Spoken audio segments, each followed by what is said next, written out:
biarlah pujian dan pengagungan, bahkan pengakuan kami di hadapan-Mu dalam minggu yang terakhir ini juga sebagai ucapan syukur kami. Karena kami melihat mungkin ada di antara kami yang merasa kami seperti berada di terowongan yang gelap. Kami tidak bisa melihat pertolongan dari kiri ataupun kanan kami. Tapi satu hal yang kami lihat di depan mata kami, di depan sana ada cahaya yang terpancar yang menjelaskan kepada kami ada jalan keluar yang sudah Tuhan persiapkan bagi kami yang percaya. Tuhan, kami menyerahkan kehidupan kami di hadapan-Mu dalam minggu yang terakhir ini. Berbicara lagi kembali pada kami sebelum kami masuki bulan yang baru. Kami mendapatkan kekuatan yang baru, semangat yang baru, karena kami tahu hidup kami mau persembahkan untuk melayani Tuhan.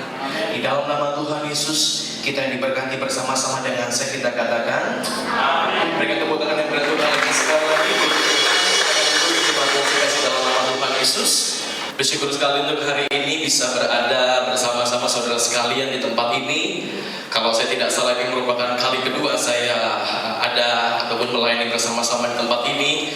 Dan saya ingat kali pertama itu pada tahun 2018 kalau saya tidak salah, ketika ibadah Youth gabungan di tempat ini. Dan hari ini merupakan kesempatan yang kedua yang saya terima untuk melayani bersama-sama di tempat ini. Amin, saudaraku.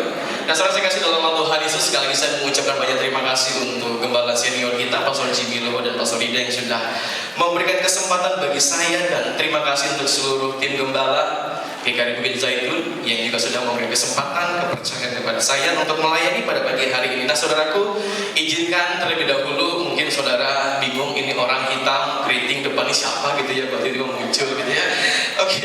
Nah, saudara, perkenalkan nama saya Rinaldo Ginanta Ginting. Jadi di warta bukan Rinaldo S gitu ya, Rinaldo Ginanta Ginting. Bahaya kalau G-nya diganti jadi S gitu ya. Jadi Rinaldo Ginanta Sinting gitu ya.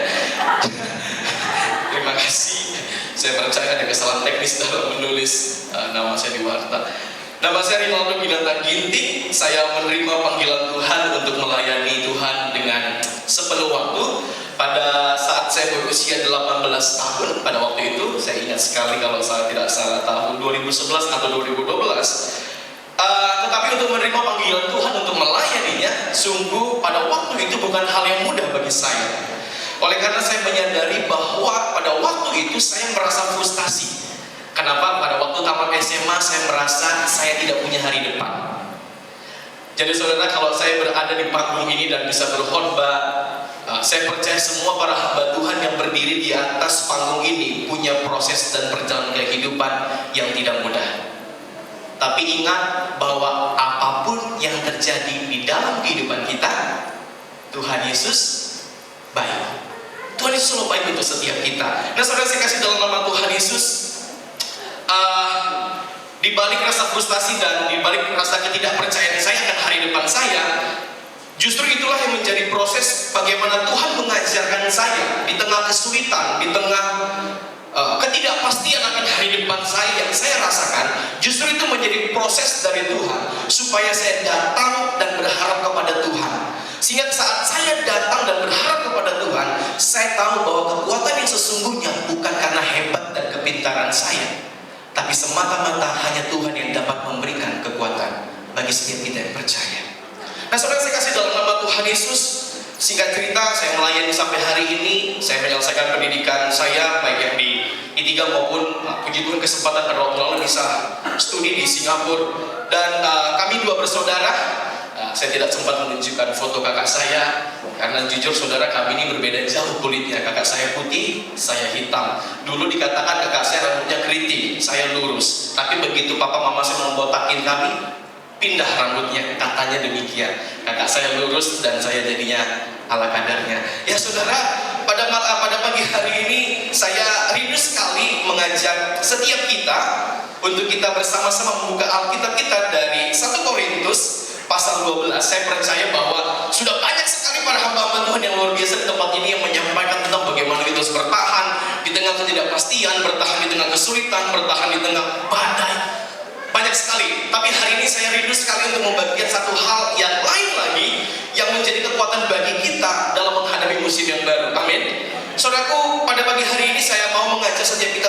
sama membuka Alkitab kita dalam 1 Korintus 12 ayat yang keempat sampai dengan ayat yang ke-11.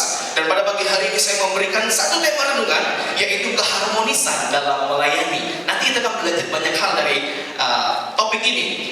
Saudara sudah mendapatkan semua? Baik, kita akan baca berganti-gantian. Saya akan mulai pada ayat yang genap. Saudara sekalian membacanya ayat ganjil, dan kita bergantian hingga pada ayatnya yang ke-11. 1 Korintus 12 ayat yang keempat. Ada rupa-rupa karunia, tetapi satu roh. Dan ada rupa-rupa pelayanan, tetapi satu Tuhan.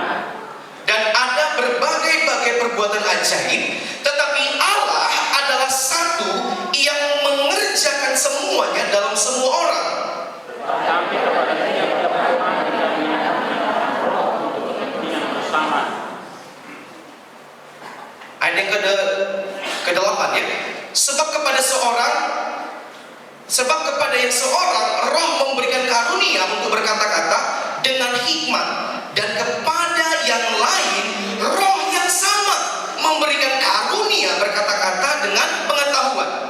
Kepada seorang roh yang sama memberikan iman, dan kepada yang lain memberikan karunia menyembuhkan. Ayat yang ke-10, kepada yang seorang roh memberikan kuasa untuk mengadakan mukjizat, dan kepada yang lain ia memberikan karunia untuk bernubuat, dan kepada yang lain lagi ia memberikan karunia membedakan bermacam-macam roh. Kepada yang seorang ia memberikan karunia untuk berkata-kata dengan bahasa roh, dan kepada yang lain ia memberikan karunia untuk menafsirkan bahasa roh itu. Tetapi semuanya ini dikerjakan oleh roh yang satu dan sama, memberikan karunia kepada tiap-tiap orang secara khusus seperti yang dikehendakinya. Nah, saudara, saya kasih dalam nama Tuhan Yesus, ketika saya sedang mempersiapkan renungan pada pagi hari ini, saya teringat pada waktu pesta pernikahan kakak saya, itu pada waktu 2015 yang lalu. Nah, saudaraku, di situ saya melihat ada banyak sekali tamu-tamu yang datang, tidak hanya dari pihak keluarga saja, tetapi tamu-tamu undangan yang lainnya pun ikut hadir dalam acara pernikahan mereka. Nah, saudaraku, karena saya orangnya adalah orang yang suka penasaran, saya selalu saya berjalan keluar pada waktu itu, dan saya melihat tiba-tiba di bagian pintu masuk untuk masuk ke dalam gedung acara tersebut tersedia satu poster yang sangat besar sekali yang merupakan ada foto dari kedua pengantin. Nah, saudara, apa yang terjadi? Ternyata setiap tamu undangan diberikan kebebasan untuk menuliskan pada poster tersebut hal-hal yang apa yang ingin mereka sampaikan, harapan apa yang mereka inginkan, harapan apa yang ingin mereka katakan, utarakan kepada kedua pengantin tersebut. Nah, saudaraku, ketika itu saya melihat ada yang berkata-kata dengan sangat manis, ada dengan kalimat yang puitis. Nah, saudaraku, ada pula yang berkata, semoga rumah tanggamu diberkati Tuhan senantiasa, semoga cepat dapat momongan, semoga Tuhan memberkati kalian, semoga selalu setia sampai kakek dan nenek. Nah, saudaraku, dikasih dalam nama Tuhan Yesus, ternyata para tamu undangan pada waktu itu pun mengharapkan sesuatu yang baik untuk pengantin yang baru. Nah, saudaraku, di dalam nama Tuhan Yesus, bukankah hal itu menjadi pengharapan yang baik? Dan bukankah mengharapkan untuk keharmonisan di dalam hubungan kita sebagai jemaat Tuhan adalah yang baik? Saudara pernah tidak mengharapkan bahwa di tempat ini ada keharmonisan dalam berjemaah? Amin. Saya percaya tidak hanya hamba Tuhan yang berdoa, tapi jemaat-jemaat Tuhan juga di rumah berdoa supaya ada keharmonisan di GKRI Bukit Zaitun, keharmonisan dalam melayani, keharmonisan dalam berbagai hal di tempat yang terjadi. Saudara, saya kasih dalam nama Tuhan Yesus, keharmonisan merupakan bagian terpenting di dalam kita menjalin hubungan satu dengan yang lainnya. Kenapa saya mengatakan bahwa keharmonisan merupakan bagian yang terpenting? Karena kita tidak melayani seorang diri, kita melayani bersama-sama. Tadi malam, kemarin malam dalam ibadah online youth kami belajar tentang bagaimana kami menceritakan perbuatan Tuhan. Ada orang yang kesaksian bahwa dalam masa-masa streaming ini, khususnya dalam persiapan pelayanan live streaming, tadinya tidak punya kemampuan, tetapi karena kondisi yang ada, akhirnya menjadi mampu. sulit, tapi dia mengakui kalau begini selamanya dan seterusnya saya tidak sanggup. Saudara bisa membayangkan, kita punya jemaat yang besar di tempat ini, tapi kalau hanya Pastor Nelson, Pastor Ratna, Pastor Salomo dan Pastor Rian yang melayani saja, apakah mereka mampu? Mereka tidak akan mampu. Mengapa? Untuk itulah kita dipanggil melayani Tuhan di tempat ini. Amin. Amin. Nah, saudara yang dikasih dalam nama Tuhan Yesus, keharmonisan merupakan satu hal yang sangat diperlukan, karena keharmonisan merupakan kekuatan satu dengan yang lainnya saat kita menjalin hubungan antara hamba Tuhan dengan jemaat maupun antara jemaat dengan hamba Tuhan. Di tempat ini saya percaya tidak ada istilah senior dan junior, karena kita semua sama di hadapan Tuhan. Saya akan jelaskan lebih dalam lagi. Nah, saudaraku, mengapa saya katakan bahwa keharmonisan merupakan kekuatan di dalam hubungan kita, tidak hanya dalam pelayanan, tetapi bayangkan kalau keluarga yang tidak harmonis. Orang tua, mungkin suami dan istri tidak peduli, berantem, meluapkan emosi, piring terbang, gelas terbang, semua terbang. Tapi lihat, ada pribadi-pribadi yang menjadi korban mental rusak. Kenapa? Karena sejak kecil yang seharusnya belum saatnya mereka melihat pertengkaran seperti itu. Kenapa? Karena tidak ada keharmonisan dalam keluarga. Soalnya saya kasih dalam nama Tuhan Yesus, keharmonisan merupakan kekuatan di dalam hubungan kita satu dengan yang lainnya. Keharmonisan merupakan kekuatan saat kita melayani musik di tempat ini, saat kita melayani bermain keyboard, bermain drum, bass, dan gitar yang lainnya. Jikalau tidak ada keharmonisan, tidak akan ada mungkin pujian penyembahan yang layak di hadapan Tuhan. Nah, saudara, saya kasih dalam nama Tuhan Yesus, hubungan yang harmonis adalah bagaimana cara setiap kita, baik itu menjaga hubungan yang baik dengan jemaat, antara jemaat yang satu dengan jemaat yang lainnya. Kalau kita berbicara tentang hubungan yang harmonis, ini bukan ada kadabra muncul, tetapi untuk menciptakan hubungan yang harmonis, saudara dan saya harus ada di dalamnya bersama-sama. Amin. Saudara memimpikan gereja yang besar, bukan? Amin. Kenapa tidak ada amin? Atau saudara mau gedung gereja kita seperti ini saja? Kita tentu mengharapkan gedung gereja yang spektakuler, tapi dengan tim yang luar biasa, yang dengan hati yang haus dan lapar melayani Tuhan. Miliki keharmonisan. Tolong katakan kiri kanannya, miliki keharmonisan. Kayaknya temanya cocok untuk suami istri yang lagi berantem hari ini ya. Harmonis ya. Oke, saudara, saya kasih dalam nama Tuhan Yesus. Tapi saudara bisa membayangkan, atau suami istri juga pernah, ya, karena saya juga belum pernah mengalami hubungan suami istri. Saudaraku, saya percaya bahwa ketika suami istri mengalami ketidakharmonisan atau bertengkar karena satu perkara, saya percaya rasanya tidak ingin sekali tidur di samping pasangan kita. Rasanya pengen sekali pasangan kita tidur di luar. Kenapa? Karena kita rasa saking marahnya, tidak suka, emosi, tidak bisa mengontrol diri kita. Saudaraku, ketika ketidakharmonisan terjadi dalam hubungan kita, baik itu di keluarga maupun di dalam pelayanannya, saudaraku, saya percaya maka sesuatu yang tidak baik, saudara dengarkan ini. Ketika ketidakharmonisan mulai hadir dalam hubungan kita, dalam pelayanan, dalam rumah tangga, dalam hubungan dengan siapapun, bahkan di dalam pekerjaan dan kuliah kita, ketika ketidakharmonisan muncul, saudara akan lihat bagaimana segala sesuatu tidak baik akan muncul satu persatu. Saudara, saya kasih dalam nama Tuhan Yesus, oleh karena keharmonisan menimbulkan perselisihan, ketidakharmonisan menimbulkan perselisihan, ketidakharmonisan menimbulkan keegoisan. Semuanya pengen diutamakan, semuanya pengen dihargai, semuanya pengen dilayani, semua jemaat pengen dikunjungi. Tapi tak ada jemaat yang mengunjungi hamba Tuhan. Saudara, saya kasih dalam Tuhan Yesus, saya pernah punya pengalaman ketika melayani di Jakarta. Ada satu ibu-ibu, umur sudah 70 tahun, mereka 3 orang kakak beradik, tapi janda semua. Jadi kadang saya disengin mereka sebagai trio, gitu ya, trio C, gitu ya. Singkat cerita, 1-2 kali mereka ajak saya untuk berjalan-jalan, membawa bawa saya makan, kuliner, jalan-jalan, banyak lagi segala hal. Tetapi singkat cerita, ternyata apa yang terjadi pada mereka? Mereka justru menuntut supaya saya membalas apa yang mereka lakukan. Dalam pengertian, saya harus kunjungi mereka. Soalnya kalau 3 orang ini kakak beradik satu rumah, nggak apa-apa. Tapi kalau 3 orang ini berbeda rumah-rumah di kota Jakarta, bagaimana mungkin dalam 1 bulan saya bisa mengunjungi mereka? Kadangkala saat kita tidak mengerti apa itu keharmonisan, kita lebih menuntut orang lain melakukan lebih daripada apa yang kita lakukan. Soalnya saya kasih dalam nama Tuhan Yesus,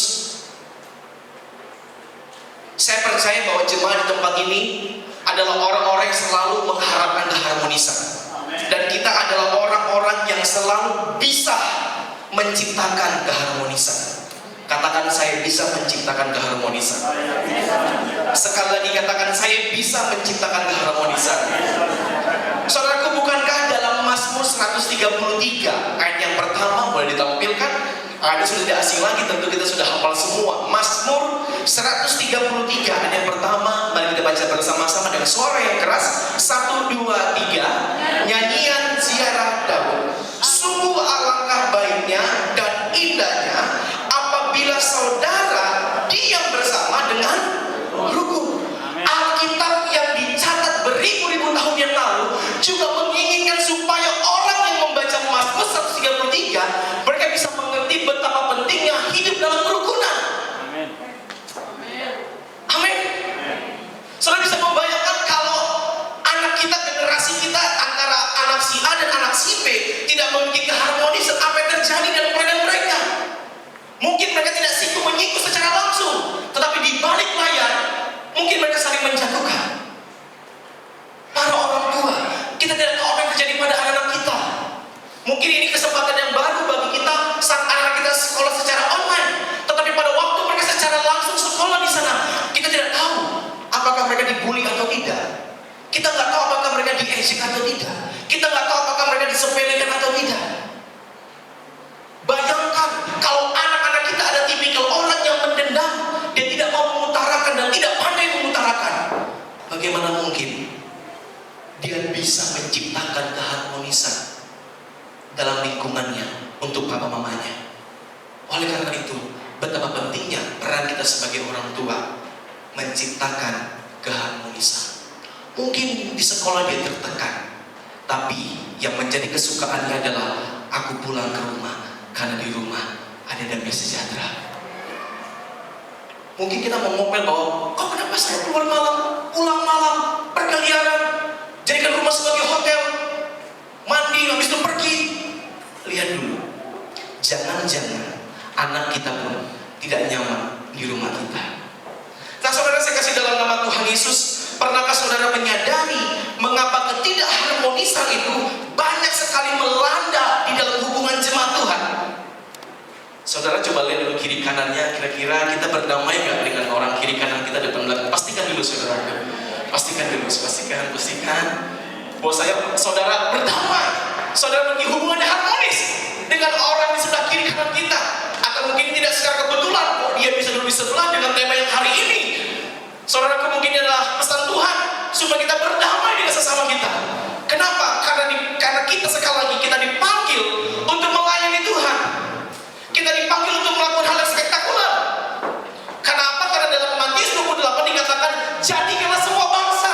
Tuhan tidak bilang jadikanlah lingkungan masyarakat Tiban Koperasi jadi muridku. No, Tuhan katakan apa? Jadikanlah semua bangsa muridku. Tuhan tidak bilang kepada satu orang pada waktu itu sebelum dia naik ke surga, tapi dia berkata pada waktu itu kepada seluruh para murid. Tuhan menyampaikan bahwa kalian harus melayani bersama-sama supaya kalian bisa menjadikan semua bangsa muridku.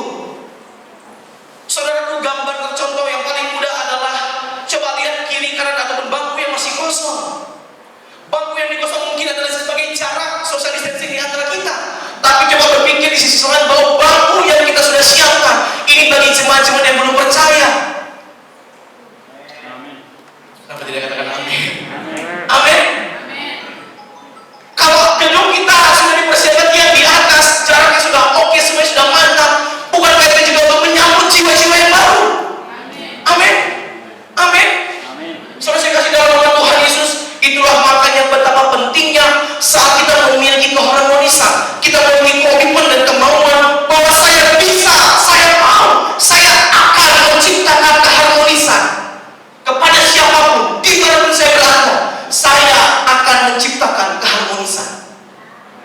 Kenapa? Karena keharmonisan. Selalu berbicara hubungan kita dengan orang lain. Kita memberikan dukungan yang positif. Kita memberikan dukungan yang aktif untuk orang itu. Kita ada untuk menjadi berkat bagi mereka. Nah, saudara dikasih dalam Tuhan Yesus, tapi apa yang terjadi? Ternyata saudaraku, ini hal yang sangat penting kita pelajari. Ternyata jemaat di Korintus, mereka tidak mampu memaknai hidup yang dikuduskan. Kalau saudara baca dalam 1 Korintus 1, baik dari pasal 1 ayat 1 sampai dengan ayat ke-7, saudaraku, mereka Paulus menyambung, bahkan Paulus mengklaim mereka adalah orang-orang yang telah dikuduskan. Saudara, kalau saudara belajar tentang Korintus, wow, kota ini bukan kota yang bisa kita sepelekan. Bahkan orang-orang pedagang-pedagang yang pada waktu itu mau mencoba ke kota Korintus, mereka tidak akan bisa bertahan lama di Korintus. Kenapa? Karena begitu banyaknya godaan, begitu banyaknya prostitusi di tempat itu. Seberapa beruang yang mereka miliki tidak akan mampu mereka bertahan saat mereka berada di tempat itu. Nah, saudaraku, saat 1 Korintus pasal yang pertama, Paulus mengklaim bahwa engkau adalah orang-orang yang telah dikuduskan. Saudara, kita akan belajar mengenai orang-orang yang telah dikuduskan. Ternyata orang-orang Korintus, orang yang percaya di Korintus pada waktu itu, dengarkan ini saudaraku, mereka tidak mampu menerapkan hidup yang telah dikuduskan. Pertanyaan saya, bagaimana saudara dan saya menerapkan hidup yang telah dikuduskan? Bagaimana saudara dan saya mengartikan bahwa kehidupan kita sudah dikuduskan oleh Tuhan? Saudara, saya kasih dalam nama Tuhan Yesus, saat mereka tidak mampu menerapkan hidup yang telah dikuduskan, karena ini terlihat dari cara mereka berrelasi satu dengan yang lainnya tidak baik. Padahal mereka sudah dikuduskan, padahal mereka sudah dibaptis selam, tapi dalam hubungan dengan sesama, Allah yang telah menguduskan kehidupan mereka, mereka tidak mampu menerapkan dalam hubungan berrelasi satu dengan yang lain. Apa yang terjadi? Mari kita lihat lagi. Saudaraku, jemaat di Korintus merupakan satu kesatuan dari tubuh Kristus yang menjadi terpecah. Oleh karena apa? Saudara bisa lihat di 1 Korintus 1 ayat 10. Oleh karena di antara mereka tidak ada seia sekata, dan di antara mereka tidak ada yang namanya sehati sepikir sebagai orang-orang yang melayani. Bagaimana mungkin di dalam pelayanan kita? Soalnya saya percaya, saya bukan orang yang anti satu hal yang besar, tidak. Tetapi bagaimana mungkin kita mengidam-idamkan sesuatu yang baik, tapi kalau dimulai dari kita, tidak ada seia sekata, di antara kita tidak ada sehati sepikir, semuanya jadi juri, tidak ada yang mau jadi murid.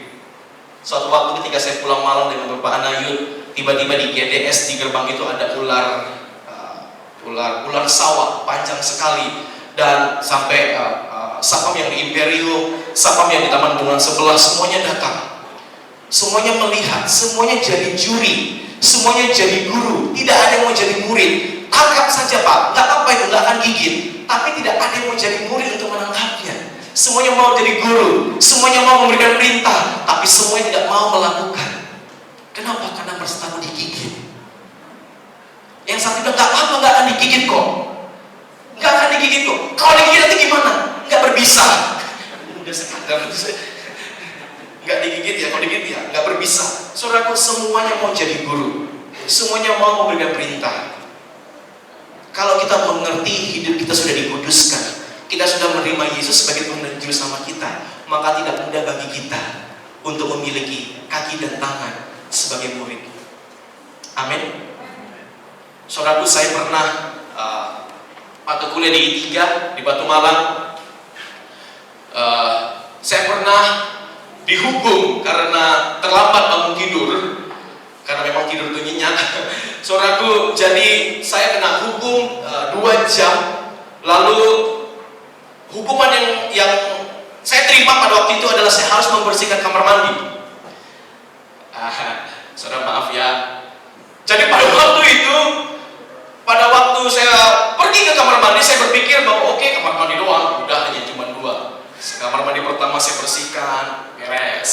Kamar mandi kedua kok terkunci. Kenapa terkunci? Saya dorong, ternyata ada yang mengganjal dari bagian dalam. Ketika saya melihat lubang WC itu, sudah ada coklat-coklat yang aromanya tidak menyenangkan. Suatu lalu saya datang kepada ketua asrama dan saya bilang, "Kak, itu ada kotoran yang belum dibersihkan." Lalu saya merasa terpukul dengan kalimat ketua asrama saya dan dia katakan, "Untuk itulah kamu belajar merendahkan diri.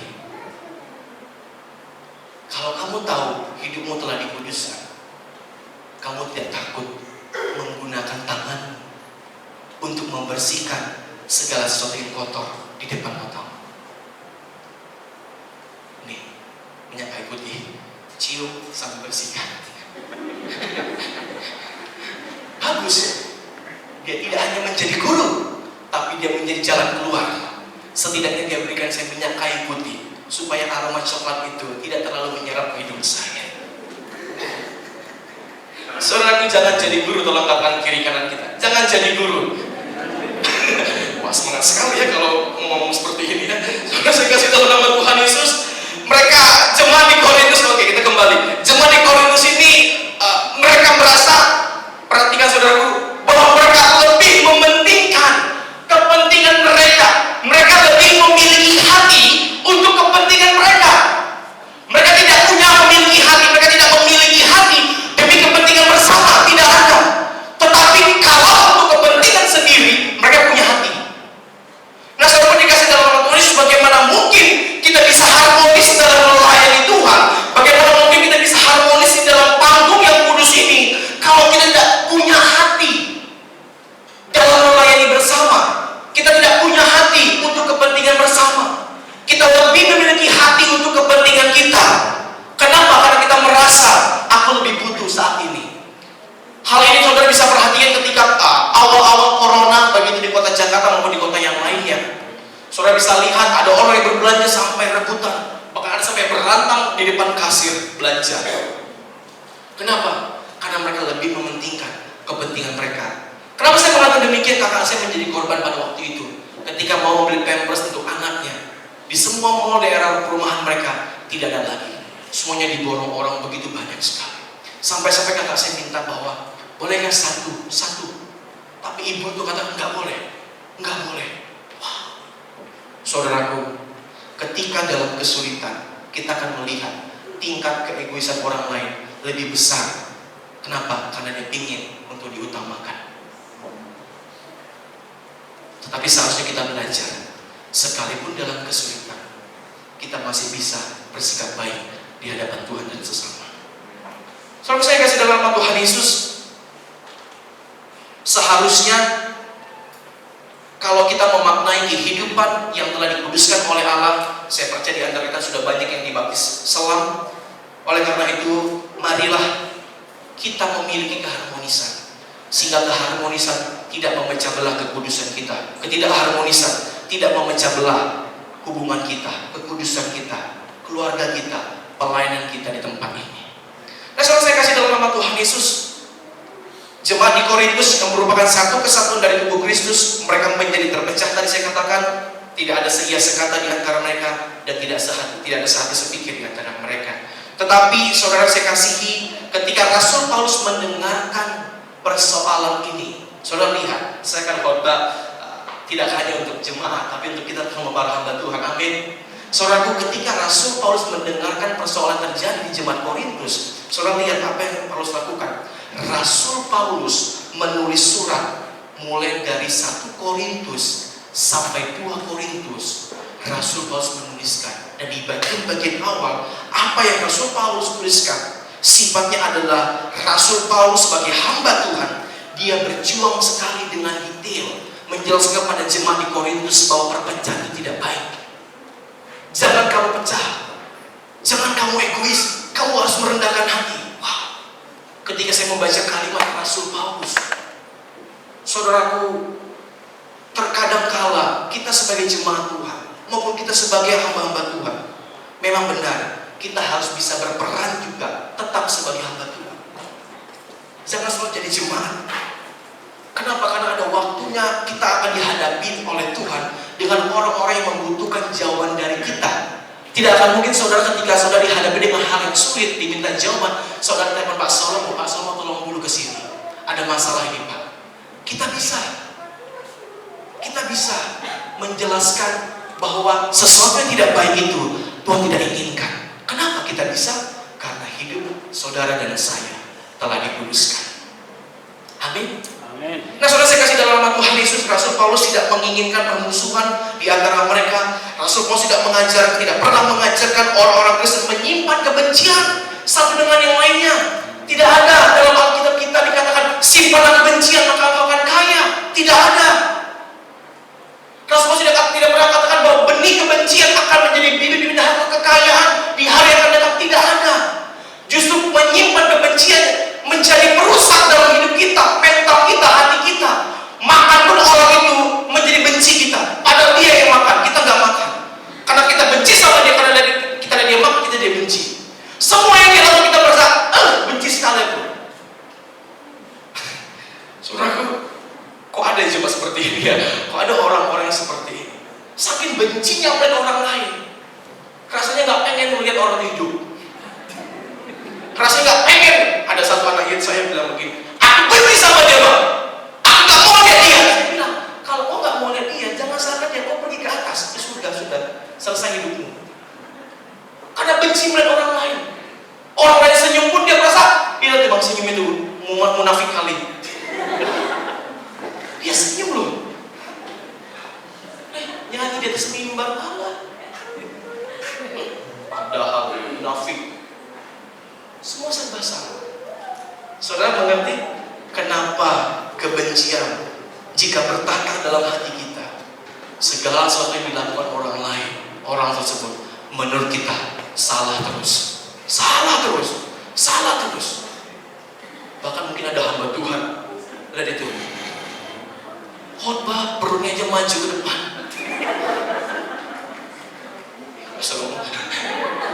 Itu pasal perutnya maju ke depan. Lah, berarti nyata pemeliharaan pastor lihat atas ibu selalu. Pastor selalu. Nyata pemeliharaan pastor lihat.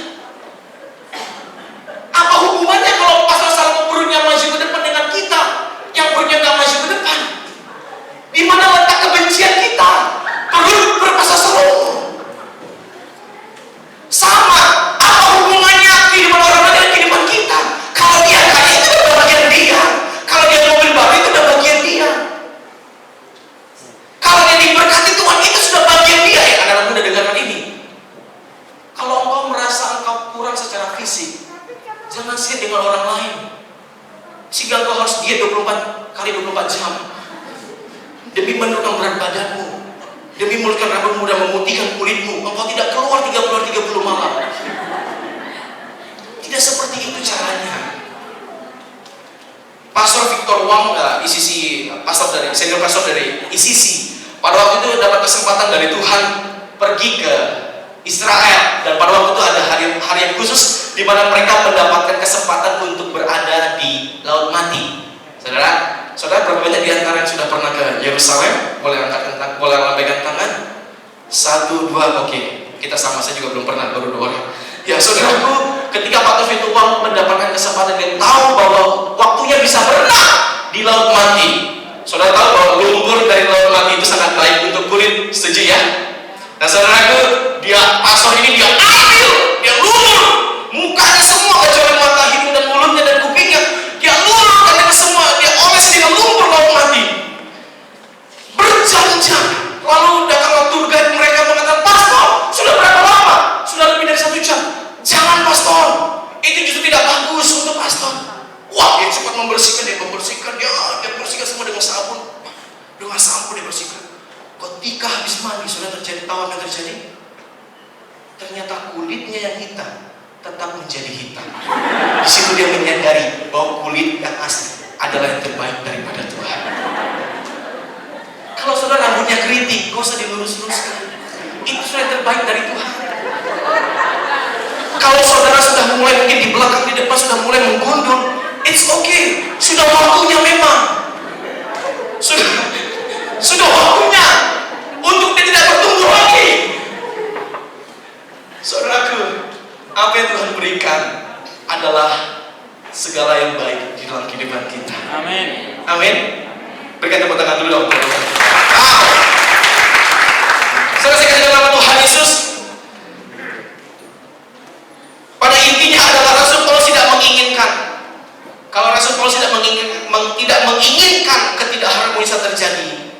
membawa saya. Biarlah kita semua di tempat ini sebagai jemaat maupun sebagai full timer maupun sebagai part time, kita juga memiliki hati yang sama seperti Rasul Paulus. Kita tidak mau ketidakharmonisan ada dalam gereja kita. Kita harus basmi, kita harus habisi itu. Kita harus selesaikan permasalahan kita dengan sesama kita, dengan istri kita, dengan suami kita, dengan anak-anak kita. Berdamai. Kenapa? Karena saya sudah katakan tadi, karena hidup yang telah dikuduskan, kita harus mampu menerapkannya. Dengan cara apa? Hidup dalam keharmonisan. Nah, saudara saya kasih dalam nama Tuhan Yesus. Maka poin yang pertama dalam khotbah saya pada pagi hari ini adalah yang pertama, untuk mengalami, untuk memiliki keharmonisan dalam melayani, maka kita memerlukan kedewasaan rohani. Katakan bersama-sama, saya memerlukan kedewasaan rohani. 1, 2, 3. Saya memerlukan kedewasaan rohani. Soalnya tanpa ada kedewasaan rohani, seperti yang sudah saya sampaikan tadi, apapun yang dibuat orang kita benci selalu salah. Saudaraku, perlu memiliki kedewasaan rohani, sehingga kita tahu saat kita merasa orang lain berbuat salah, kita dewasa dalam menyelesaikannya. Amin. Ketika kita mau bertindak untuk sesuatu hal yang baru, kita pun berdewasa, tidak bergebu-gebu, tidak semangat 45, tidak hangat-hangat teh manis. Habis sudah dingin, udah tidak berguna lagi dalam pelayanan. Kita dewasa, memiliki kedewasaan rohani.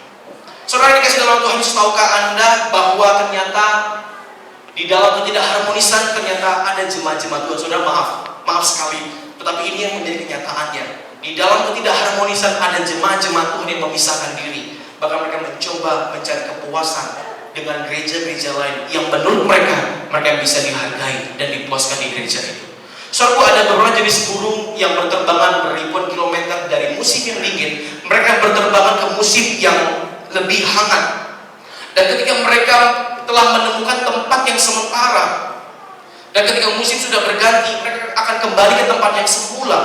Nah, saudaraku, seringkali ada banyak hamba-hamba Tuhan, ada banyak anak-anak Tuhan, orang-orang Kristen, ketika tidak nyaman dalam satu komunitas gereja, di dalam pelayanan, seringkali mengasingkan diri, mencari tempat ataupun habitat sementara yang menganggap ataupun membuat dia merasa nyaman di tempat itu.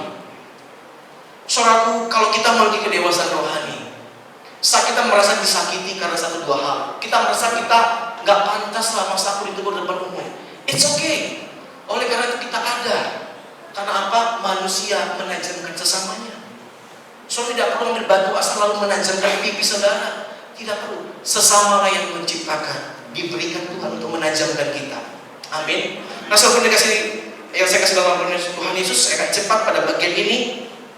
Nah, yang kedua saudaraku, bagaimana caranya supaya kita memiliki keharmonisan di dalam melayani? Yang kedua adalah kita perlu menerapkan karunia dan kemampuan kita dalam melayani.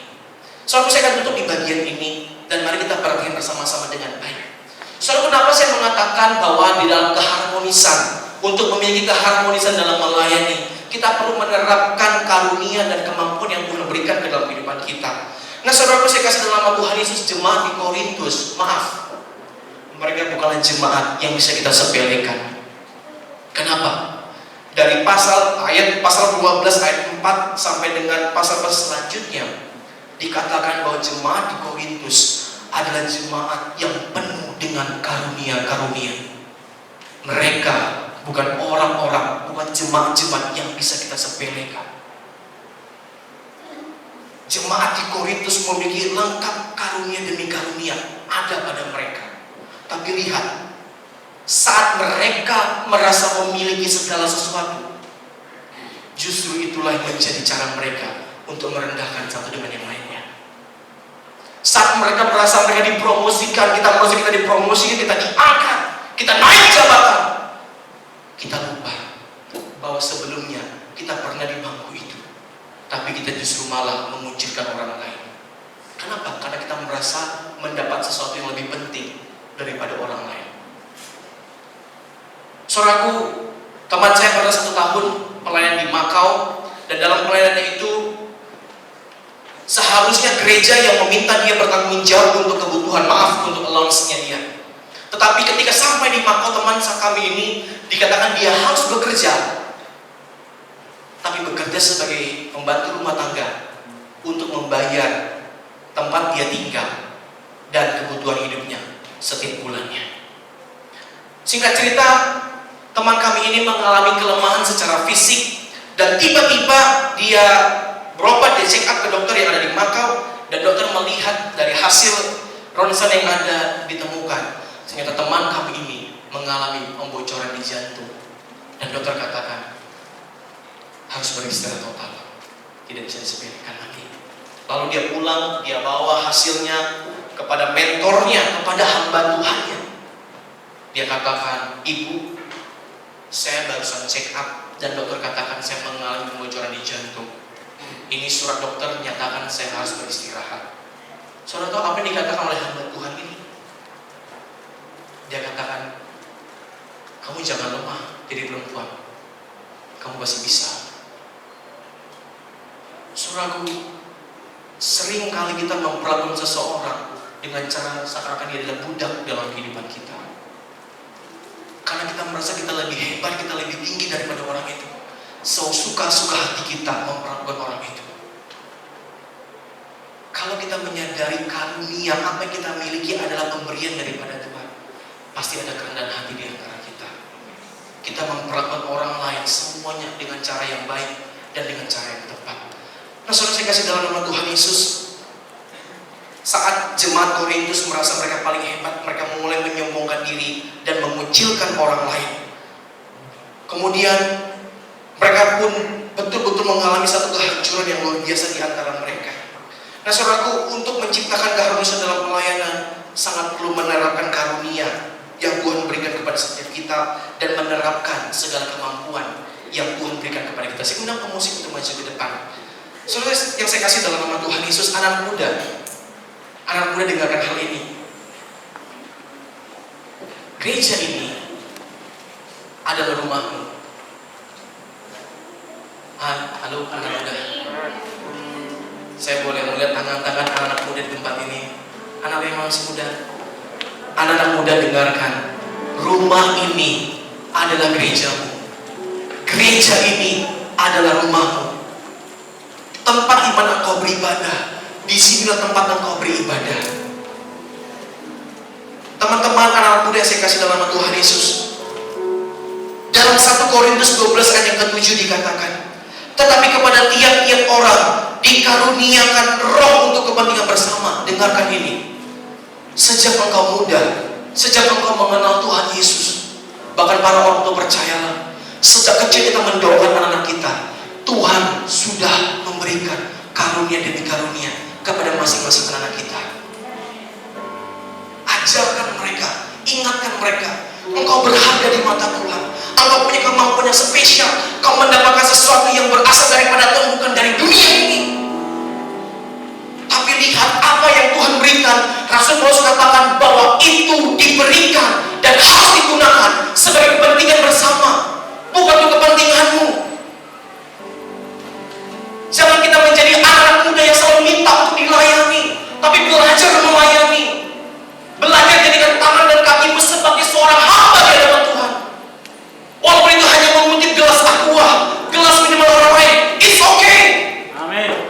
Saat kau mengambil minuman orang lain, itu tidak mengurangi reputasimu di hadapan Tuhan. Itu tidak mengurangi keuanganmu. Itu tidak menambah jerawatmu di pipimu. Belajarlah menjadi seorang hamba saat engkau masih muda. Kenapa? Karena engkau diberikan Tuhan karunia demi karunia yang harus engkau gunakan di rumah ini, di tempat ini, menyuruh para hamba Tuhan di tempat ini, menciptakan keharmonisan dalam pelayanan. Kenapa?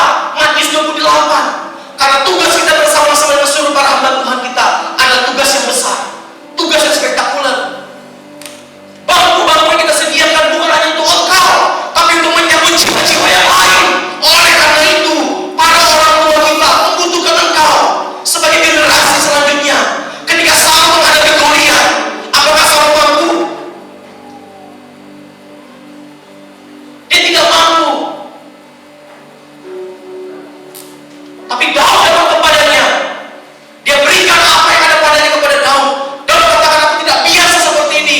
Mungkin kau merasa kalau dengan cara seperti ini, dengan cara yang old style, aku gak mampu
jemaat Tuhan, para orang tua, lihat anak-anak kita. Beberapa ada di depan, ada di belakang. Lihat mereka. Apa yang saya katakan? Saudaraku, kita baca bersama-sama sekali lagi ayat yang keempat. Boleh ditampilkan 1 Korintus 12 ayat yang keempat dan ayat yang kelima. Ayat yang keempat dan ayat yang kelima. Kita baca bersama-sama dengan suara yang tegas. Ayat yang keempat dan ayat yang kelima saya bersama-sama. 1, 2, 3. Ada rupa-rupa karunia, tetapi satu roh. Ada rupa-rupa pelayanan, tapi satu Tuhan. sekali lagi 1, 2, 3. Ada rupa-rupa karunia, tapi satu roh. Dan ada rupa-rupa pelayanan. Satu Tuhan. Saudaraku, lihat anak-anak kita. Mereka lah generasi dalam pelayanan di tempat ini. Saudara, tidak mungkin ada generasi tanpa karunia. Tidak mungkin ada generasi dengan karunia, penuh dengan karunia, tanpa ada pelayanan-pelayanan yang baru. Generasi kita ada dengan penuh karunia. Untuk apa? Untuk menciptakan pelayanan yang baru. Sambut mereka sebagai generasi, sebagai tongkat estafet, sehingga kita para orang tua dan kami generasi muda, kita melayani dengan cara yang sama, tapi dengan satu prinsip, dengan keharmonisan di hadapan Tuhan. Tidak hanya dalam gereja, begitu juga dalam rumah tangga. Bapak Ibu yang saya kasih dalam Tuhan Yesus, saya tidak tahu pergumulan Anda seperti apa, tapi ingat, saat kita hidup rukun dengan anggota keluarga kita, itu adalah kekuatan yang sesungguhnya. Amin. Untuk melewati badai yang berat. Amin. Saudaraku, saya undang kita semua untuk bangkit berdiri bersama-sama. Saudaraku, saudara boleh coba nanti di rumah, tapi saya mohon izin. Seandainya Pastor Nelson dan Abigail, Pastor Nelson akan menuliskan apa yang Pastor Nelson mampu lakukan dalam pelayanan dalam list catatannya, dan Abigail melakukan apa yang dia bisa lakukan dalam pelayanan. Saudaraku, ini tidak berbicara banding-membandingkan, tapi kita akan lihat ketika Pastor Nelson mencatat apa yang dia bisa lakukan dan Abigail mencatat apa yang bisa dia lakukan, saat mereka mempertemukan kedua catatan dan kedua kemampuan mereka, maka Pastor Nelson akan lihat apa yang tidak bisa Pastor Nelson lakukan, ternyata Abigail bisa. Dan kita anak muda melihat, ketika Abigail melihat apa yang dilakukan Pastor Nelson, ternyata Pastor Nelson bisa.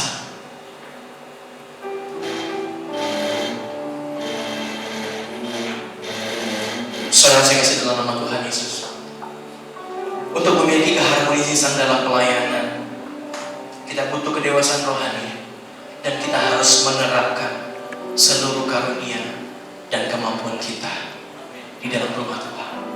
Amin. Mari kita mengangkat kedua tangan kita, kita menyembah Tuhan. Kiralabada syakaralabada syakaralabada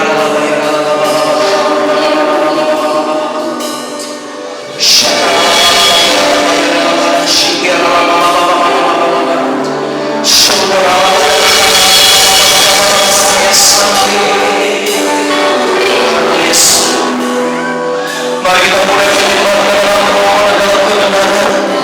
Bukan hati dan biarkan Roh Kudus berbicara hari ini. Jika ada di antara kita yang beriman dan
Untuk pagi hari ini, hamba-Mu telah selesai menyampaikan bagian hamba.